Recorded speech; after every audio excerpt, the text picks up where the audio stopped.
presentation of Hometown Double Play on WPSU is made possible in part by a grant from theprinters.com, a collection of graphics, design, printing, mailing, and fulfillment companies with headquarters in State College and manufacturing facilities throughout Pennsylvania.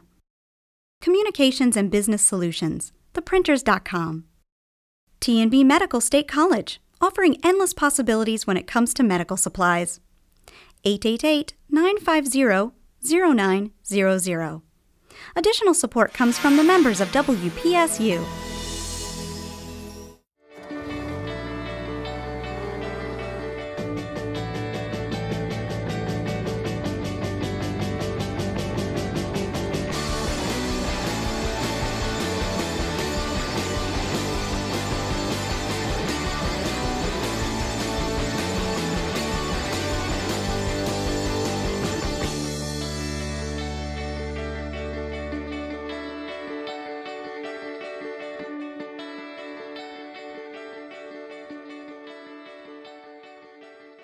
We have had a great time this summer on Hometown Double Play. Each chapter we've learned something new, not only about baseball, but about baseball and its relationship with you, the fan.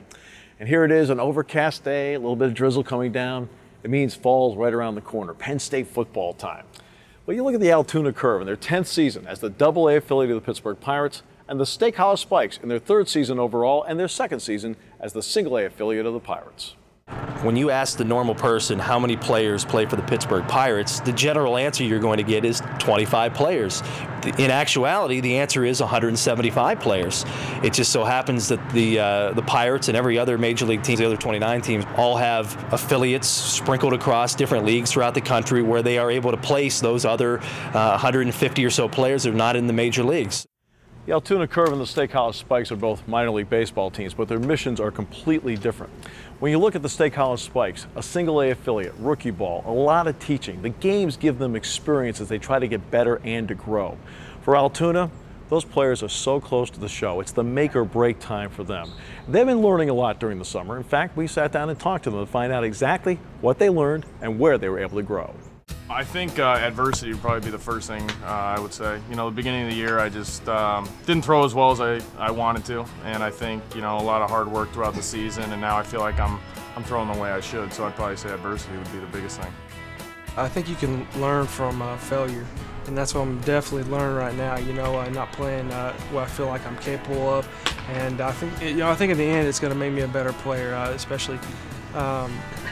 Just anything, you know, anytime you deal with failure in life, you know, I think, you know, you learn from it and then become, you know, in this case, a better baseball player. Definitely plate discipline, you know, that's been a huge thing for me, just trying to draw walks, you know, and last year I think I had 14 and I already have 24 this year, so, you know, it's definitely been a better year as far as that goes. You know, just all around plate discipline right now. AA is it's a great level, you know. People say, you know, it's the toughest level to get to, and then once you're here, you know, if you can play here, you can pretty much play anywhere. So, you know, just the whole experience has been great. Leaper and BMO, Brad Holman, they're just great coaches. You know, it's been great. Sometimes the lessons are learned the hard way. Some players had to deal with adversity for the first time. For me, it's been a struggle, especially, you know, I started off good, had a good first month of April, and then, you know, it was on the got on the DL for about 6-7 weeks or so, maybe a little bit more. And then after that, it just seemed like I had a tough time really finding myself and finding really my swing back. So it's been a struggle, I think. It's been slow for me, you know. I'm just dealing with injuries, you know. This will be my first season I actually finished, short season. So, and again, I guess, you know, that's a success for me. The big leagues are the big leagues, you know. They're obviously, that's where the best of the best is. So, I mean, in terms of, you know, I'm just trying to do what I can in AA right now and then let the chips fall where they may. Definitely getting there. I don't know how far away I am. You know, I don't even know if it'll be with Pittsburgh. You know, hopefully it will be. You know, they're the team that drafted me. But you know, it's one of those things that you just do your best every day, and you know, hopefully you get lucky and you know you get that chance and then prove yourself. This is my 3rd level, I say 4th level I've been to, you know, the short season, low A, high A, and then AA. And luckily, you know, I skipped rookie ball, so, you know, there's actually 4 levels under this. So, you know, I'm climbing the ladder right now, and, you know, hopefully I'll stay consistent and, you know, keep going on up. The offseason is not a standard one for every player. Some will take different paths in the offseason to get ready for spring training. Biggest part for me, is just this is my first off season really from the get-go. As soon as I go back home to Oklahoma, start working out, start preparing myself for next season. From the get-go, not have to rehab through surgeries. We have had a lot of fun this summer with our baseball jargon segment. Let's find out the various nicknames the players have for the major leagues. Big leagues or 4A. That's basically what we call it. Just make it to the bigs. That's everybody's dream and hope. We definitely want to be here. If we think we can make it, so it's our dream. The big leagues, mainly the big leagues. Getting to the show definitely. It's heaven for us. I mean, it's just one of those things. It's everyone's dream, and hopefully we all accomplish it. The manager on the minor league level is more than just a guy who fills up the lineup card every day, stands in the third base coach's box and waves guys around to score. He's a supervisor, he's a teacher, and Altoona manager Tim Leeper saw a lot of positives this summer from his ball club. It's been tremendous. I mean, the last 3 weeks here has been fantastic. I mean, we started getting an influx of kids up from Lynchburg, and we've been playing some great baseball. I mean, Angel Gonzalez was like the first guy to come up, and in his first week here, he scored in the 9th inning on singles from first base for 2 walk-off victories, and it kind of seemed to change the spirit of things around here. Since then we've gotten Jamie Romack to play first base and Jim Negrich to play third, and Negrich was hitting 370 down there, and Jamie Romack was, I think, leading the league in home runs down the Carolina League. And it's just you got these young guys that are coming up here, and it's giving you a pretty good preview for what's going to take place around here early next year. But these guys are playing the game right. They're playing hard. We're winning a bunch of games, and they're kind of sprinting to the finish line here, and it's really been nice. We're going. It's almost going to be a shame when the season ends. It really will be a shame when the season ends the way we're playing right now. The goals here are simple. You want to make each player better. You want to impact their lives somehow, some way, and make them better people first and better players second when they walk out of your clubhouse. And you just can continuously work on it. And unfortunately, you won't know the fruits of your labor until like 2-3 years down the road. But you just come out here every day, do the same thing, and hope these guys are enjoying it, and hope they're getting better. Because the greatest thing in the world is when these guys get a chance to play in the big leagues, and then hopefully you play a part in helping them get there. Obviously, you move a guy up and out of your clubhouse. That's what we're in the business of doing. So it's just a good feeling. I mean, Jason Delaney's a guy. He had some things to work on when he got here.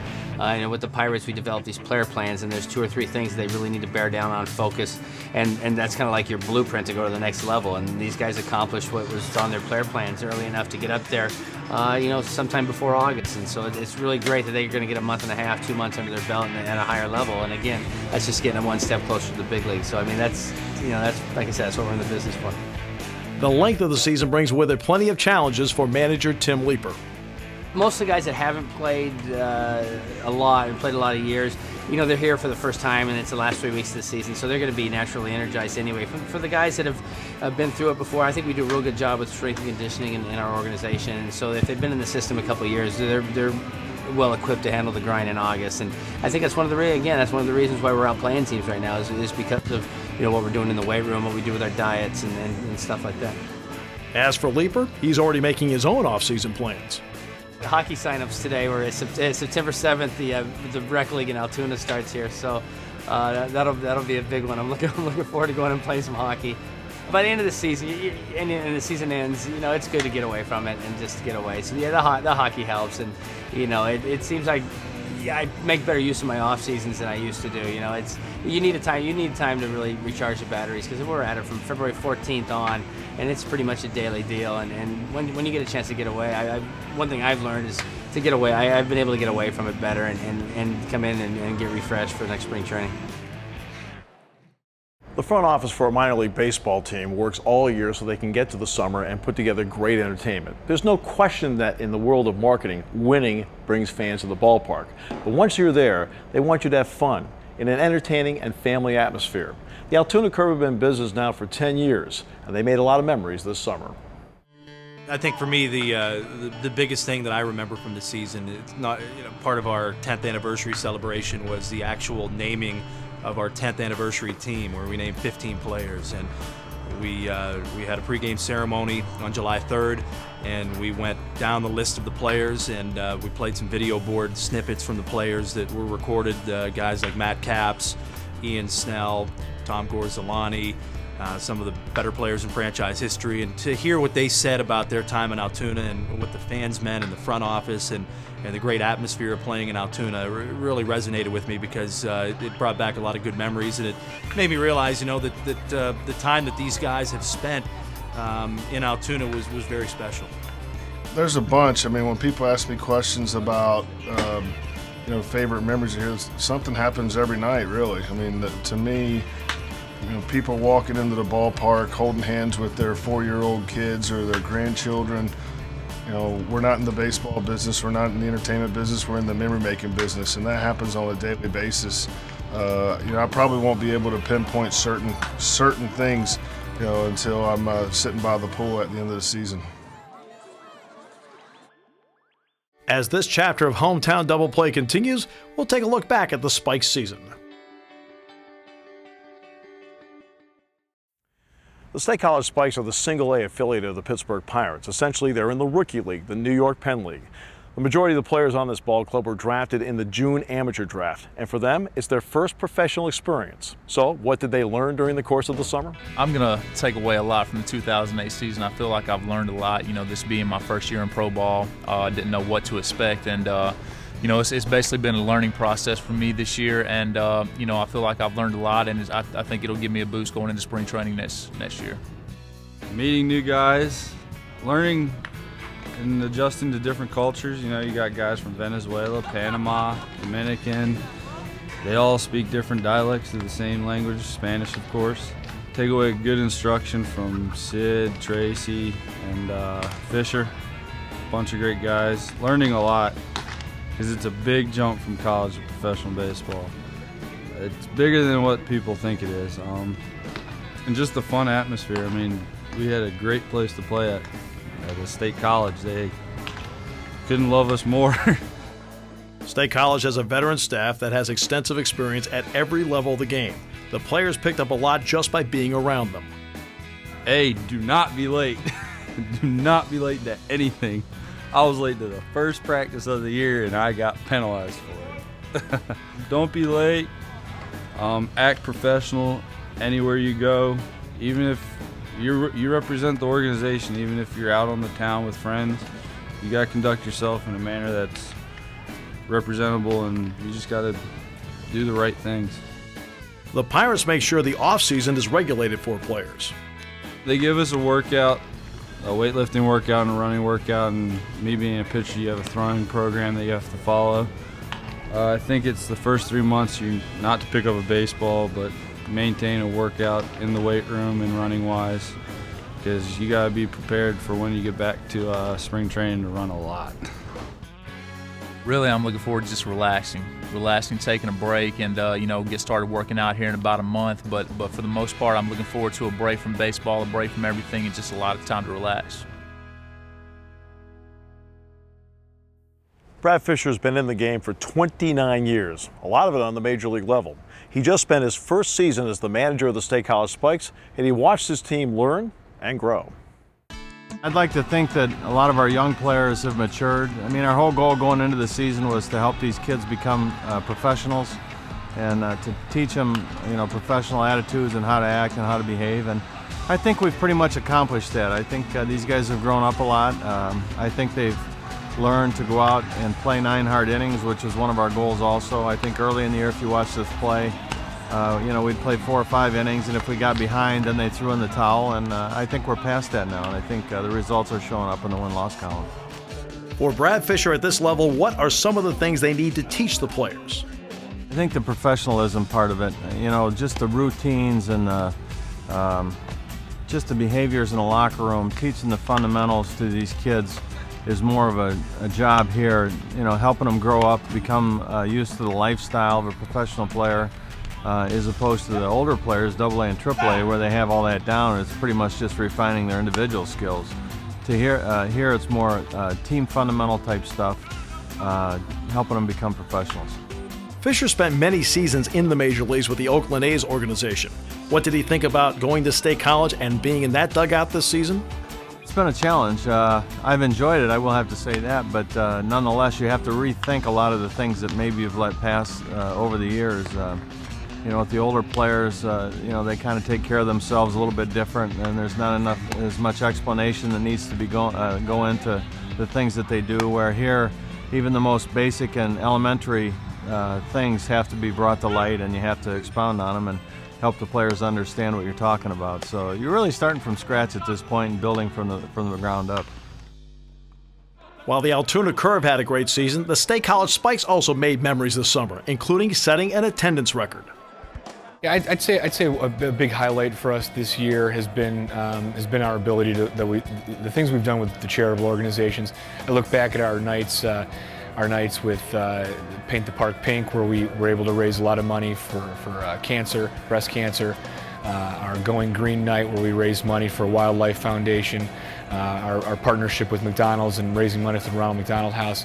Some of those are some of the bigger highlights. You know, when we look at all the things we do, when we're able to give back, when we're able to reach into the community and put money back into the community in important places, you know, it kind of extends what we do outside the walls and the boundaries of the ballpark. As this chapter of Hometown Double Play continues, we will hear and see the ever fun, ever exciting, and always interesting jargon that is special to baseball.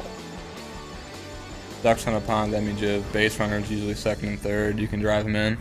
The players certainly learned a lot during the course of the summer, as we've found out, but they also gave of their time to us. They shared with us the fundamentals of the game, and we learned a lot during the course of the summer from them. Hi, I'm Derek Hankins of the Altoona Curve. I'm here with my friends Dustin and Adam. I'm going to teach them the proper way to hold and throw a four-seam fastball. First of all, the hold, right across the horseshoe, boys. See that? Right across the horseshoe. When you're coming through, you're following through. Take your stance, simple lift of the leg, a drive to the plate. Make sure you keep your elbow up above your shoulder. If you drop it, the ball's going to get flat. It's going to remain flat, okay? You guys are pretty tall boys. You guys want to have a downhill plane. When that ball comes out of your hand, it's going to have the backspin rotation on it from the four-seam fastball, okay? Does that sound good? Yeah. All right, that's the proper way to throw a four-seam fastball. Hi, my name's James Boone with the Altoona Curve, and I'm going to teach my friend Dominic here how to bunt. You want to bend your knees a lot, okay? And you want to hold your hand right here real loose on the bat, okay? And you're going to keep the bat head up, kind of like this. You don't want it like this, because if you do this, a lot of times what will happen, the balls pop up, okay? So you want to do it, you want to keep the bat head up. All right, now throw the bat out a little bit, just like that. Put your hand up. Now, make sure that fingers are behind the bat, right there. All right, now keep the bat head up a little bit, just like that. You got it? Now you got to watch the ball all the way in. Nice, there we go. I'm Brian Tracy. I'm going to teach my friend Jasper here how to throw from the stretch. All right, so you got a man on first, okay? You want to start this foot right here on the rubber, okay? And get out here, get this one way out here. All right, and get your signs. We want to be like right here. Okay, now you're ready to come set. Now you want to go step forward, step back with this leg. There you go. Now you're set right there, okay? Now you want to peek at him, okay? You want to lift your leg and go to the plate. Right like that. Hi, I'm Tim Leeper, manager of the Altoona Curve. I know we spend a lot of time teaching the kids about the finer points of baseball. Right now I'm going to try to teach the adults some of the finer points of coaching third base. First of all, keep the signs simple. You don't need 15 different signs to do a bunch of things. What you really need is a bunt sign, you probably need a hit and run sign, and you need a steal sign. When you have a runner at second base, it's important that you're closer to home plate. Here you can see everything. You're the eyes for the runner at second base. So if there's a base hit to the outfield, the important thing here at third base is to make sure you're moving in line with the ball so you can see where your runner is in relationship to third base and if the fielder is going to field the ball cleanly. The more you come down, the better it allows the runner to come with you. My name's Ray Chang of the Altoona Curve baseball team. I play shortstop, second base, middle infield. And that's my buddy Matthew right here. 8 years old? That's right. What position you play, bud? Shortstop. My man right there. All right. All right, I'm just gonna show him a few things, you know, proper way of fielding a ground ball. And we need a strong base, okay? Can you get in a good athletic position for me? Okay, probably, you know, a little past shoulder width, okay? So just about right here. Alligator is this hand right here, okay, over the glove, okay? Just like this. Now look, kind of looks like an alligator chomping down, right? This is just to protect the ball from popping out of your glove. See that? Okay? Now, once you get it, straight to the chest. Now you're in good throwing position, right? Now you can come up and make the throw. Okay? Let's have him try one. 2 hands. There it is. Perfect. Hi, I'm Sid Breen with the State College Spikes hitting coach, and I'm here today just to talk to you just real briefly about some of the proper techniques of hitting. Number one, there's your load. If I stand up at the plate, I get a load so that I have some kind of push in order to, get my hands moving through the zone. I can create some power. Okay, second thing is my stride. My stride is going to allow me to take my weight from my backside through my front side so that I'm transferring that power into the baseball. And then the last thing that we're looking for is a good hand drive down to the baseball. I'm Jamie Romack, an outfielder with the Altoona Curve, and today we're going to learn how to catch a fly ball and throw it into the infield. I got my buddy Owen and Sam over here. Now you guys just watch this. He's going to flip the ball to me. I'm going to get my legs under it. I'm going to catch on my throwing shoulder. I'm going to come through, transfer, throw 4 seams over the top. 4-seam grip. That'll boy. That'll way. One thing about baseball, we found out in no uncertain terms, it has its own special language, and we had a lot of fun with the jargon of baseball. Funny thing is that the fastball has probably the least amount of nicknames. Heater's obviously one. Right here is a graph for the fastball. I call it la piedra, the rock, the laser. That's what I call it. Dos costuras, la recta 4 costuras. That is a fastball, but other pitches have other interesting names. The yellow hammer, Uncle Charlie, Hambonski. La curva, el cambio, el split. Golden sombrero, I don't know if you guys know, but it's when you have 4 strikeouts in a game. Normally 3 is the sombrero, and 4, that's a golden sombrero. When you have 4 strikeouts in the game, it's no good. He said he wanna go out of the game. He wanna break everything inside. He doesn't want to be on the field when that happens. Chin music is just where they throw it up and in, whenever it is up here around, this area, so buzzy. You hear those seams just humming at you whenever it goes by you. So that's what they hear. They hear the humming of the seams when it goes by. That's why they say they hear some music. Bueno, el picheo perfecto, uno siempre tiene que levantarse la gorra delante del pitcher porque son pocos los pitchers que hacen ese picheo perfecto en Grandes Ligas. Son Grandes Ligas y no se ven mucho. Y entonces en ese caso yo digo que hay que quitarse la gorra. Can you explain a little bit about that? It's a perfect pitch. You like we're in the minors now. I mean, you don't see that many pitch on the black, but when you see them, you just got to tip your hat to the pitcher because you don't want to see those pitches. In an earlier chapter of Hometown Double Play, we taught you how to keep score. So let's go to this inning and let's find out how we do. Okay, before we figure out how to keep score, we need to know the positions on the field. The pitcher is 1, catcher's 2, first baseman 3, second baseman is 4, shortstop 5, nope, that one is 6 because the third baseman is 5. Left fielder is 7, center fielder is 8, and the right fielder is 9.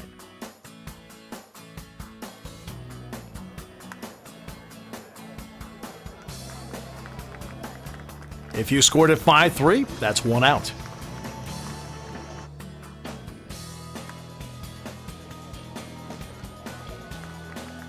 Fly ball to center field, put that down as an F8, 2 outs.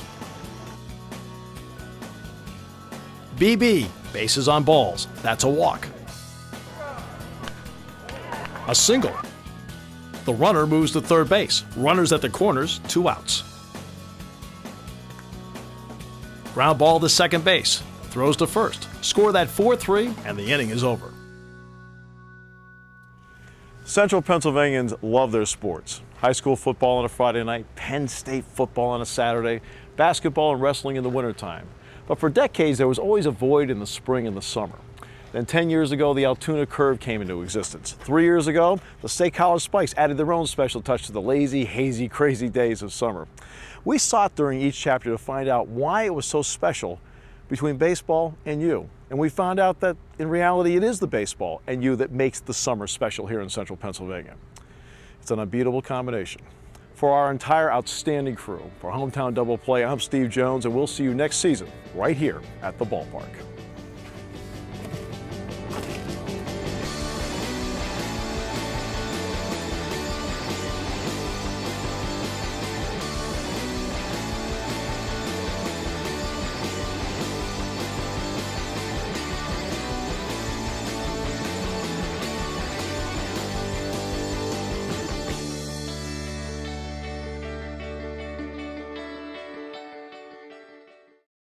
presentation of Hometown Double Play on WPSU is made possible in part by a grant from theprinters.com, a collection of graphics, design, printing, mailing, and fulfillment companies with headquarters in State College and manufacturing facilities throughout Pennsylvania. Communications and Business Solutions, theprinters.com. T&B Medical State College, offering endless possibilities when it comes to medical supplies. 888-950-0900. Additional support comes from the members of WPSU.